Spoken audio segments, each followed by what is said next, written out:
భారీ ర్యాలీ తర్వాత బంగారం రేటు కాస్త స్థిరంగా కొనసాగుతోంది. అయితే ఇలాంటి సమయంలో మన రిజర్వ్ బ్యాంక్ మాత్రం విదేశాలలోని బంగారం దేశంలోకి రప్పిస్తోంది.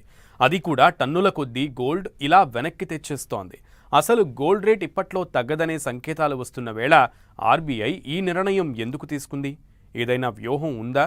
ఉంటే అదేంటి? Watch the story. 100 మెట్రిక్ టన్నుల గోల్డ్ వెనక్కి.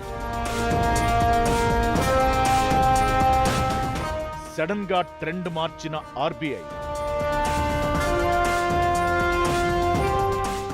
ఆర్బీఐ డైనమిక్ డెసిషన్ దేనికి?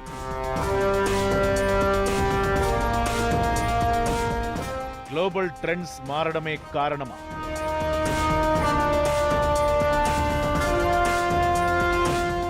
భారత రిజర్వ్ బ్యాంక్ తన వ్యూహాన్ని మార్చింది. విదేశీ గడ్డపై ఉన్న మన దేశ బంగారు నిల్వలను స్వదేశానికి తరలించే ప్రక్రియను వేగవంతం చేసింది.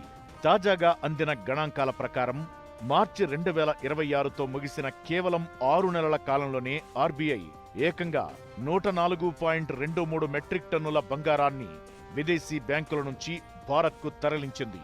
అంతర్జాతీయంగా మారుతున్న భౌగోళిక రాజకీయ పరిస్థితులు, ఆర్థిక అనిశ్చితి నేపథ్యంలో మన సంపద మన దగ్గరే ఉండాలన్న ఆలోచనతో ఆర్బీఐ ఈ నిర్ణయం తీసుకున్నట్లు కనిపిస్తోంది.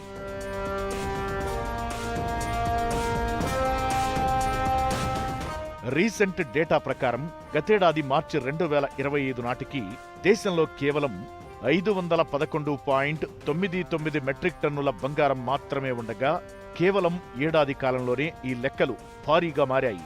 ప్రస్తుతం ఆర్బీఐ వద్ద ఉన్న మొత్తం బంగారు నిల్వలు 880.52 మెట్రిక్ టన్నులుగా ఉన్నాయి. ఇందులో సింహభాగం ఇప్పుడు మన దేశంలోని స్ట్రాంగ్ రూముల్లోనే భద్రంగా ఉంది. ఒకప్పుడు మన దేశ బంగారంలో ఎక్కువ భాగం విదేశీ బ్యాంకుల్లోనే ఉండేది. అయితే తాజాగా తరలించిన బంగారం పోను ప్రస్తుతం 197.67 మెట్రిక్ టన్నుల బంగారం మాత్రమే bank of England, bank for international settlements వద్ద ఉంది. అలాగే మరో 2.8 మెట్రిక్ టన్నుల బంగారం డిపాజిట్ల రూపంలో ఉంది. గతంలో ఉన్న విదేశీ నిల్వలతో పోలిస్తే చాలా తక్కువ.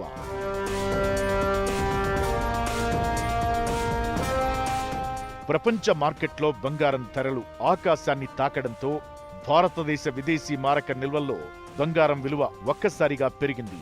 6 నెలల క్రితం మన మొత్తం విదేశీ నిల్వల్లో బంగారం వాటా 13.92% ఉండగా 2026 మార్చి నాటికి అది 16.7%కి పెరిగింది. దీనివల్ల రూపాయి విలువకు మరింత బలం చేకూరడంతో పాటు ఆర్థిక వ్యవస్థకు ఇది ఒక రక్షణ కవచంలా పనిచేస్తుందని నిపుణులు విశ్లేషిస్తున్నారు.